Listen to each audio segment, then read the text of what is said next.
The time is 5:56 and here's your morning rush. Japan's prime minister is pushing forward with the upcoming Summer Olympics despite coronavirus cases spiking across the world. The prime minister is vowing to get the pandemic under control to host the Olympics. He said the Japanese government would revise laws to make antivirus measures enforceable with penalties and compensation. The games were already postponed a full year. Samsung's vice president will spend 2 years behind bars. A South Korean court sentenced Lee Jae-yong for his part in a 2016 corruption scandal that rocked South Korea. Lee was found guilty of bribery and embezzlement.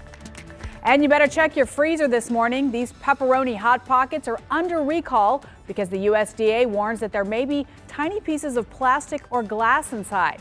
At least 4 people have issued complaints, and one person says they actually hurt their mouth.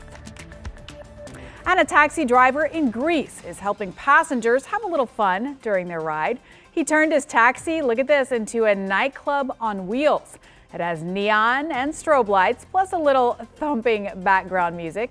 He says he just wanted to give them something to smile about during the pandemic. And in case you missed it, actress Betty White turned 99 on Sunday. The Golden Girls spent her special day at home near LA feeding 2 ducks that visit her every day. Now, her birthday meal was a hot dog and French fries, and that's your morning rush. Gotta love Betty White. A hot dog and French fries. You love her.